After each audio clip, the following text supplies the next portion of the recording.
कयामत के दिन तमाम फरिश्ते, आसमान, जमीन, हवा, पहाड़, दरिया और जो कुछ इस दुनिया में है सब फना हो जाएंगे। अल्लाह के सिवा कुछ बाकी न रहेगा। इसी को कयामत आना कहते हैं। और कयामत के करीब जो निशानियां जाहिर होगी वह ये है कि इस्लाम का नाम रह जाएगा और कुरान के लफ्ज रह जाएंगे और उल्ले माँ येसु पैदा होंगे। मस्जिदें सजाई जाएंगी और उनमें दुनिया की बातें हुआ करेंगी। दीन पर अमल करना हाथ में चिंगारी लेने के बराबर होगा और बड़े बड़े फितने जाहिर होंगे। इस्लाम अजनबी हो जाएगा और हर बात का जमाना पहले से बुरा होगा और कुफ्र की भरमार होगी। लेकिन एक जमात जरूर हक पर कायम रहेगी और मुजद्दिद आते रहेंगे। इस वजह से मुसलमान कभी खत्म न होंगे, लेकिन हदीस से इनकार किया जाएगा। नई अकीदे और नई हदीसें चलेंगी। कुरान को रोजी का जरिया बनाया जाएगा। मुसलमानों की अक्सरियत होगी, लेकिन बेकार मुसलमान मालदार होंगे मगर दीनदार न होंगे। झूठ आम हो जाएगा। मर्दों की कमी और शुद्धखोरी, जिना की ज्यादती होगी। इल्म उठ जाएगा। उम्र में बेबरकती हो जाएगी। कंजूसी आम होगी और कत्ल की कसरत होगी। शराब का नाम बदल कर हलाल करेंगे। सूद आम होगा और हलाल व हराम का ख्याल न किया जाएगा। लच्छेदार बातों से रुपया कमाया जाएगा। गुमराह करने वाले लीडर और झूठे नबी पैदा होंगे।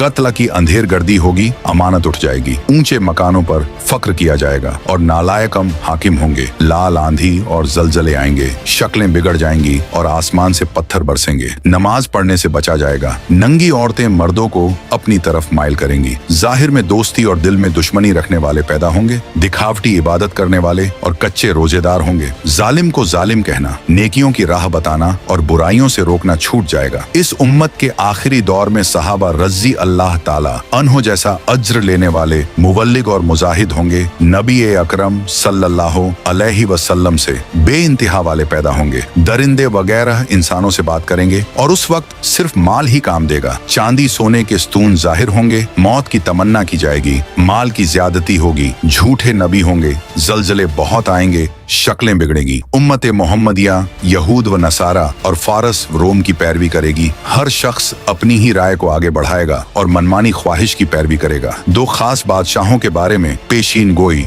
एक हबशी खाना एक काबा को बर्बाद करेगा। कयामत करीब होने के तफसीली हालात, ईसाइयों से सुलह व जंग, हजरत मेहदी का जुहूर, इमाम मेहदी का हुलिया, नसब और नाम, इमाम मेहदी के जमाने में दुनिया के हालात, हजरत मेहदी का कुफ्फार से जंग करना, दज्जाल का निकलना और हजरत ईसा का आसमान से उतरना। हजरत ईसा अलैहिस्सलाम और दज्जाल का हुलिया, दज्जाल का दुनिया में फसाद मचाना और हजरत ईसा अलैहिस्सलाम उसे कत्ल करना। हजरत मेहदी की वफात और हजरत ईसा का अमीर बनना और फिर मुसलमानों को लेकर हजरत ईसा का तूर पर चला जाना और याजुज माजुज का निकलना। हजरत ईसा अलैहिस्सलाम के जमाने में रियाया का हाल। हजरत ईसा अलैहिस्सलाम की वफात और उनके बाद दूसरे सरदार। कयामत के करीब होने की कुछ और बड़ी निशानियां, जैसे धुआं, दाब्बतुल अर्ज यानी धरती का जीव को निकलना, पश्चिम से सूरज निकलना, जमीन में धंस जाना, यमन से आग का निकलना, समुद्र में फेंकने वाली हवा और कयामत के बिल्कुल करीब लोगों की हालत क्या होगी से लेकर कयामत का आना। अगर आप लोग पूरी तफसीली और डिटेलिंग के साथ वीडियो देखना चाहते हैं तो इस वीडियो को 1000 लाइक और 200-250 कमेंट में हाँ देखना है। पार्ट बाय पार्ट कमेंट करें और इस ट्रेलर वीडियो को एक लाइक शेयर करके अपने दोस्त, घर वालों तक ये जानकारी जरूर पहुंचाएं। तो अल्लाह रब्बुल इज्जत आप लोगों को देखने से ज्यादा अमल करने की तौफीक अता फरमाए। आमीन।